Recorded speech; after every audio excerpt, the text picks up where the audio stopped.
What's up, guys? So welcome to the Grit Behind the Grind podcast. We are your hosts. I'm Destiny. I'm Eric, and we are two serial entrepreneurs who have recently taken the chance to bet on ourselves and leave our 9-to-5s. Yeah. So today's episode is actually episode 2. If you haven't got a chance to go back and watch episode 1, it was literally just how we came up with the idea, but we get asked that so often. So this is episode 2, and we're going to be discussing how we got from idea to reality. So this was essentially day 1, boots on the ground, ready to go. This is going to be a very organic, another just kind of Q&A back and forth. Don't look me in my eyes too long. So make you feel weird? Yeah. All right. Okay, so all right, we'll do the Q&A, and then I'll just start out with question 1, and then you can start answering. How about that? Perfect. Okay, cool. All right, so question 1 is, discuss how we turned a small mobile coffee concept into a successful business in just 6 months. So don't focus on, past the 6 months. First 6 months, how did we turn the mobile coffee concept into a successful business? Gotcha. So day 1, boots on the ground, like I said earlier, we were super excited, ready to go. And we knew that we've done projects in the past, and we knew that excitement.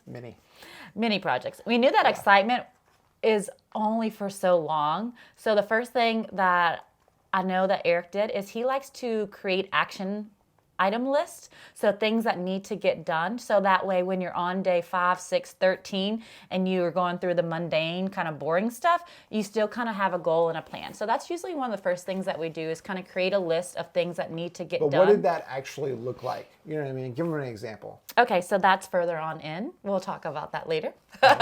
But so to be continued. Yeah. But so for some of the initial first things was we reached out on social media and talked to other people who own mobile coffee trailers and either had a transition into a brick and mortar or had mobile coffee trailers or were currently in. So we tried to reach out to those. None really local. They were all across state line, which was pretty cool because those were more likely to say, heck yeah, come talk to me, whatever. So we drove hours to go talk to people. So, next question. This one's a good one for you. Share the some challenges that we faced. So challenges, I mean, anytime we're talking to potential licensees or anybody that's getting into the food truck or mobile coffee industry, I think the biggest thing that sticks out in our mind is health department. Right? Health department is... Because, the health department was very challenging, especially somebody who, hasn't been in this type of industry. The packet and paperwork itself was a beast, but not only that, I feel like the biggest challenge with the health department is the negative mindset of them. It was very discouraging, like, hey, calling up there, hey, how do we get this done? Or what do we need to do? And it's like, figure it out. You'll never get that done. You'll never do that, yeah. Yeah, so that was kind of an uphill battle, but I would say the thing that sticks out to me is health department. And absolutely. Granted, after you get in and you get the packet completed and done and finished, then it's kind of like you're their best friend. It's smooth selling. It's just kind of like they play hardball. They do play hardball. To start with. I love them. There was also a lot of things that we didn't know and understand when we were getting started. You know what I mean? And now it makes sense. Yeah. And a lot of the stuff in the packet is very repetitive. And then depending on what state you're from, every state is completely different. Some have it online. Some don't even have a packet. Some is very organized. So some of them just give you a packet that is not specifically mobile unit and is just restaurant, and half the stuff you don't even need. So it can be very confusing. Never feel bad calling state, so not even your local health department. The state kind of can put out some fires for you as far as just asking questions, because usually your community or your county, is out in the field a lot. And so your state has a tendency to have someone on the phone that you could say, hey, let me pick your brain about question number 5. And they're a little bit more likely to help you. So, and I would say in the state of Alabama, mobile food units is something that is semi-new, right? And so like our local departments are still kind of learning some of the rules and regulations also, or maybe not that, they just haven't experienced a unique situation, you know what I mean? And they've kind of got to, okay, well, it doesn't really fit into that guideline. So where does this go? Yeah. So we're all learning, and so our biggest thing is just be gracious. Be consistent. Don't be scared to call back and call back and call back if you haven't heard anything from them, because And I will say this on another note, and I think about this a lot when I think about the health department, and we hear this regularly, when we're listening to different motivation and encouraging things, is majority of the time when things are really hard, like you just got to keep going one more step, a little bit further. Yeah. You know what I mean? And that's what I really kind of relate the health department thing to. We could have easily gave up. And we have given up before. Yeah. That's a whole nother story. Yeah, we tried opening up something years ago and quit. Hey, if you're trying to go through the health department thing and trying to get a mobile unit, or restaurant or whatever that looks like approved, don't let it discourage you. Know that you're going to get through it, and you can get through it. And it is going to be the hardest thing probably that you do. Yeah. It was for us, and we also have talked to many other mobile coffee and food truck vendors, and they have the same kind of pain points and stories. Yeah. Also, with another challenging point, we got very, very blessed. But in the state of Alabama, you have to work your food truck out of your commissary. Now, of course, tell them what a commissary is first of all. Okay. Which is a approved, commercial kitchen. Yeah. You know what I mean? It has to have certain things that allow it to be approved as a restaurant commercial kitchen. And so most of your commissaries are already established restaurants and businesses. And of course, we went the mobile route because we didn't have the capital to go and build a full-blown restaurant, like most people, like most of you watching this. So it's really key to be able to build those. That's why we, in our description of our episodes or podcast, YouTube, we build a lot of who we are around the relationships that we continuously try to feed into and build, because they are really, really important to your growth and just business and personal level. So yeah, it's like that old saying, everyone's heard it, it's about who you know. And I mean, that has a lot of truth to it, right? Because ultimately people want to do business and, don't mind going out of their way to an extent if they know who you are, right? Yeah. I'd rather kind of deal with somebody that I know that their core values align with me versus, granted, you want to help everyone. Yeah. But at the same time, just building relationships will help you get in certain doors that you probably couldn't. So that was probably the two biggest challenges with health department and commissary. Yeah. So initial steps though. We want a business. Okay, go. What do we do? Yeah, so initial steps, there's a couple right here. But I would say the business formation. So whether that looks like you're going to do business, and usually you would get with your accountant or CPA or something. But I'm big on not commingling. What I mean by that is basically, I don't want to do extra legwork at the end of the year because I ran all business transactions out of my personal checking account, right? I want to keep those separated. So what it looked like for us is we started down this journey. We formed an LLC, and then after we had the LLC paperwork and everything, I took that to the bank. I opened up a business bank account just so I could kind of have everything separated. And this whole time I was kind of having conversations with my tax preparer and the people that should be involved in that, and that's the kind of guidance that I was getting from them. And I'm glad that I did it that way to start, because like I said, it would have been just a really big headache trying to prove to the IRS, hey, this was a business transaction, but it's coming out of my personal account. So I would say business formation, deciding how you want to structure that, and then also business bank account was our first steps, and we stand by those. Yeah. Another crucial thing I think that it's important is to be a member of your local chambers. Oh yeah, that's a good one. That is building relationships. And we're going to harp on that till we can't say no more. Because we've seen the value in it. Yeah.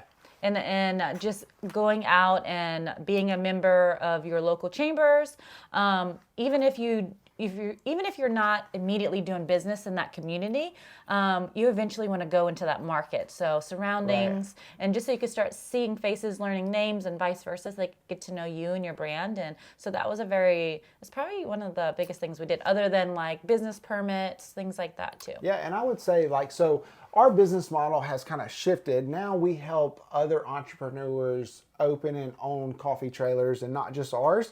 And one of the first things that we tell them is, hey, go get plugged into your community. Mm-hmm. You know, I mean, easy to go into your local chamber and become a member of that chamber of commerce. And then also, you know, go to the school board, you know what I mean? Talk to the superintendent, talk to the principals, you know, talk to the business owners in your community, because by having these conversations and building that network in the community is going to open doors for your business. Yeah. Hospitals, schools, Yeah. all of that, you know, you just become immersed into the community, and in return they are just very, very supportive, and it's a very platonic relationship, so it's pretty cool. Right. All right. So let me ask you a question. So pivotal decisions that set us up on a path of success. What do you think some of those like key things that made us successful, you know, versus others? That, you know, we've seen several people in the coffee industry that has not done near as well as we have. What would you say those contributing factors are? I could sing from the rooftop all day long, but the things that we have... Can you though, really? Not very good, but I can about this. Things that people have said to us just in organic conversations, or operators and owners that partnered with us, is your branding and marketing and photography is the reason that drew me in. And I'm super biased of it, but I am very confident that having a strategic marketing plan has made it successful. So at the very get-go, in my brain, I closed my eyes, I pictured who I wanted in my coffee shop, even though we're not even a coffee shop right now. Where do they work? Where do they shop? You know, how many kids do they have? What do they do? All those things. And I developed a logo, a color palette, a style sheet based off of that. And we have stuck to it, which allows you to create consistency in your brand identity, but also creates loyalty, and it also creates dependability on the customer's end. So I get all that, and I mean, I know personally from, you know, being around you as far as like the marketing and strategy and stuff, but for somebody who's not a very artistic mind, creative mind like myself, and they didn't have you as a team member, where would you tell them to start if they wanted to make sure that they was checking that box before getting started? Yeah. I mean, how do you do that? Below the bar. You hire Right. somebody. So that's what I'm saying. Is that what like, you're looking for? what do I look like? What do I do there? You know what I mean? Yeah. Where do I start? You just reach out again. If you are already connected into your local chamber, they might have resources for you. We have a cool community of graphic designers and marketers in the local area. Everything online and digital you can do from afar. So, I mean, other places you can outsource it to, but it is really, really vital. I would not start a business without a style sheet, which includes your logo, your business colors, your business fonts, you know, things like that. So okay, yeah, cool. So I guess I could talk for that forever. Yeah, that's a whole nother video. We'll go to that. Another thing we had on here is creating a community and sharing your process, building relationships. We're not going to shut up about that. Staying committed to your own personal growth. Yes. We made a promise that just because we would not stop going to the gym. We wouldn't change our times. We still get up at the crack of dawn, go to the gym, knock that out. My phone stays here. It's just our little me time. The 5 minutes that him and I are in the car together is precious, because once we get back home, we are diverse.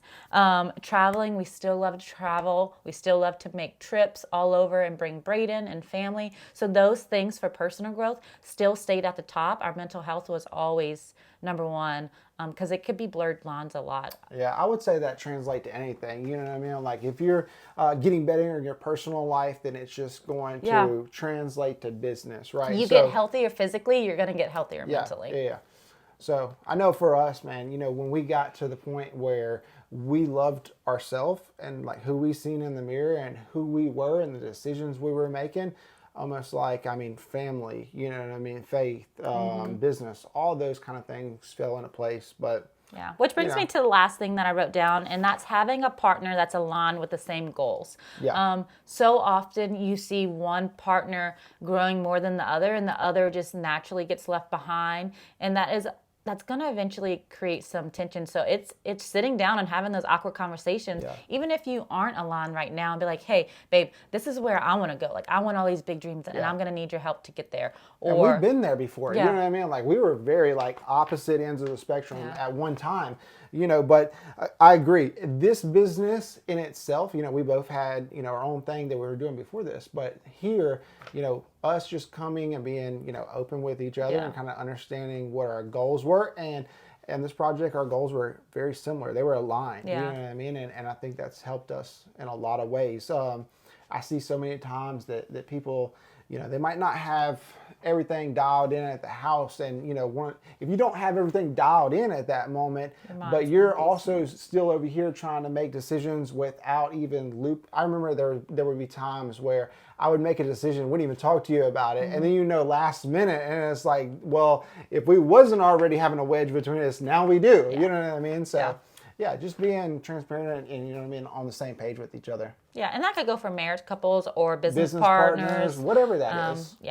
Whichever. So. Okay. All right, so I think that's a lot for this video. It was. We're going to try to kind of make it a whole, you know, micro series and kind of give a lot of information, but. Again, to touch on this idea to reality, there is a lot of the journey on our Instagram at gritandgrind_coffee. I think I have videos giving shout out to people that's helped us along the way, the health department packet, my permit, I remember a little clip from that. And then also, if you're in Alabama and you want that mobile food truck permit, I'm going to link it down below. You can check it out. I would print it out, old school, write some stuff down, highlight some stuff, scratch some stuff out, questions if you have, and hit us up. We'll help you if we can, and we'll shoot some links and stuff to some numbers and things like that as well. And if there's anything else, like topics wise, as we're going through this, that maybe you're in the mobile coffee industry or another business, we have several other businesses that you want to learn about, that maybe we can add value to you, then put it in the comments, send us a DM, you know? Yeah, for sure. Where can they reach us at? So we are all over every social, TikTok, Instagram, Facebook, Google us, we're there. Also YouTube, you can find us here. We'll be on it's a new journey. And Spotify and all the podcast outlets. So make sure that you tune in to all the episodes that you missed, and make sure you subscribe for all the future ones, because you don't want to miss all the cool stuff. And we will see you next time. See ya.